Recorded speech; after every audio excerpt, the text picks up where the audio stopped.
A gente vai abordar aqui um pouquinho sobre RCP no paciente com Covid, tá? A gente vai abordar só as particularidades, porque RCP todo mundo vai seguir o protocolo da SLS que já conhece. Bom, a primeira coisa é tentar antecipar o momento da RCP. Então, identificar o paciente que está na enfermaria ou que está no pronto-socorro, na UTI, durante o período de deterioração clínica, antes da parada cardíaca. O paciente, antes de uma parada cardíaca no ambiente intra-hospitalar, ele costuma dar alguns sinais de piora clínica. O ideal é que a gente, através dos scores do sistema de resposta rápida, identifique esse paciente e tente antecipar o momento da parada cardíaca, tá? Não conseguindo fazer isso, digamos que o paciente tenha evoluído para uma PCR, a primeira coisa é, a gente precisa garantir a segurança da equipe. Então, vai atender uma RCP, vai atender uma PCR, a paramentação é completa, tá? Luva, capote impermeável, máscara N95, que não está aqui por motivos óbvios, economia, máscara de proteção facial, a face shield. Se não tiver face shield, pode ser o óculos de proteção facial, tá? E gorro, certo? Então, a paramentação é completa para a equipe toda. Na PCR, a gente recomenda que 5 pessoas entrem no ambiente para atender o paciente, tá? Então, antes de qualquer compressão, tem que garantir que a equipe está protegida, ok? Então, vamos lá. Aqui também, como na intubação em sequência rápida, a gente não vai ventilar o paciente, a gente vai ofertar oxigênio para o paciente com esse sistema. Maíra, fisioterapeuta, vai poder descrever para a gente. Descreva aí, Maíra, por favor. Tá, bora lá. A gente vai só pré-oxigenar o paciente, né? Do mesmo jeito que a gente faz a pré-oxigenação para a intubação, a gente vai fazer aqui nesse momento, até porque vai intubar também. E aí a gente vai deixar o filtro conectado na traqueia, vai conectar o sistema de aspiração fechado na máscara e vai conectar esse sistema aqui no ambu, onde a gente vai ofertar até 6 litros por minuto de O2 lá no fluxômetro sem umidificar. Não pode umidificar para não gerar gotícula. Isso.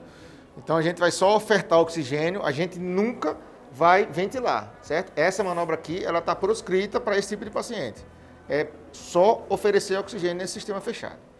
Então, já estamos garantindo a oxigenação do paciente, checou o pulso, o paciente não tem pulso. Vamos começar a compressão agora, que está todo mundo protegido, a via aérea do paciente está protegida também, a gente vai começar a compressão. E vai trazer o desfibrilador, certo? Trouxe o desfibrilador, identificou o ritmo chocável, vai seguir o ACLS, vai chocar o paciente e a partir daí novas compressões e tal. Identificou, a partir do primeiro choque, já estamos autorizados a realizar a intubação anatraqueal, certo? Então, para realizar a intubação anatraqueal, a gente vai ter que seguir o mesmo protocolo, tá? De cuidados. Para esse tipo de paciente, a gente vai ter que interromper a compressão para fazer a intubação anatraqueal. Interromper pelo menor espaço de tempo possível, mas infelizmente a gente vai ter que fazer em função da proteção da equipe, certo? Realizar a intubação orotraqueal do paciente, vai continuar a mesma manobra de compressão torácica e ventilação de forma independente. Qual o detalhe aqui para esse paciente? No paciente COVID, eu não vou ventilar com ambu, tá? Eu vou ventilar direto no ventilador. Se o ventilador tiver um modo específico para RCP, a gente vai ligar o modo RCP e vai fazer a compressão com o paciente ligado ao ventilador. Se não tiver, o fisioterapeuta vai ajustar o ventilador com o modo e com a programação que Maíra vai passar agora. Então, o paciente vai estar no modo assistido controlado, né, VCV ou PCV, ventilando ele com volume corrente a 6 ml quilo peso, vai zerar a PIP, né, por conta também de barotrauma, já que oferta uma pressão na hora de fazer a manobra, FiO2 de 100% e sensibilidade maior possível para poder gerar a sincronia e também a questão do fluxo, para gerar um tempo inspiratório de 1 segundo. Pronto.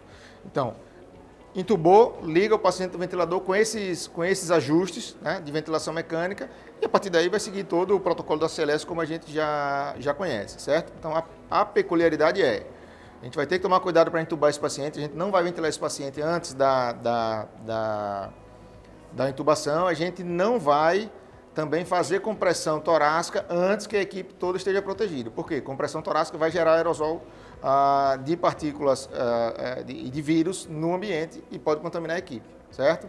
Então a gente tem que priorizar a segurança da equipe.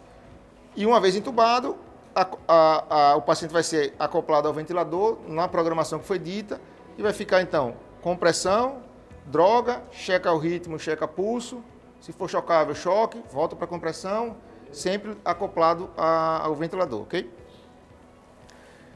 Pronto. Tem um detalhe que a gente já deveria falar aqui nessa estação de RCP, que é a questão de a gente fazer um RCP com o paciente em posição prona. Como a maioria desses pacientes eles vão evoluir com a síndrome respiratória grave, né, alguns deles vão precisar ser ventilados nessa posição, que é uma posição de decúbito ventral.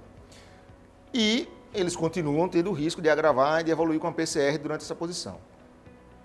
Então, o paciente evolui com PCR nessa posição, a gente vai começar a manobra de RCP nessa posição. Normalmente, nessa posição prona, ele vai estar já ligado ao ventilador. Então, a gente vai mudar o parâmetro do ventilador para aqueles parâmetros que a Maíra já falou aqui, e vai começar a RCP nessa posição. Ele ainda em posição prona, você vai começar a compressão torácica.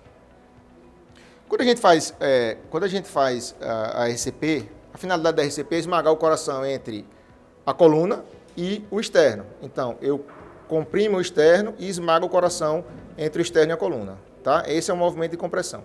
Nessa posição, o que a gente vai fazer é exatamente o contrário, só que agora eu vou comprimir a coluna. Então, posição central entre as escápulas, tá? Começa a compressão aqui.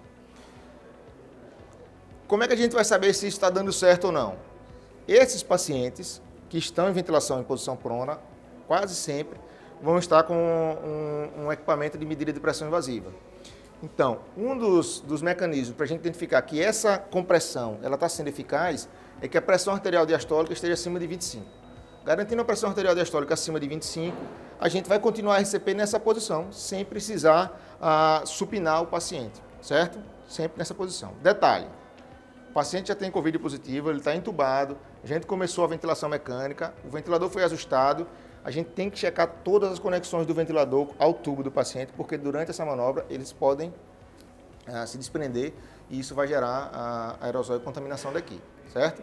Como também há o risco de extubação. Então alguém tem que ficar sempre de olho nisso, quase sempre vai ser o fisioterapeuta que vai ficar focado na via aérea, certo?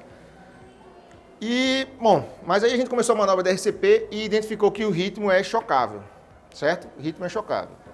Então, a gente vai chocar também nessa posição.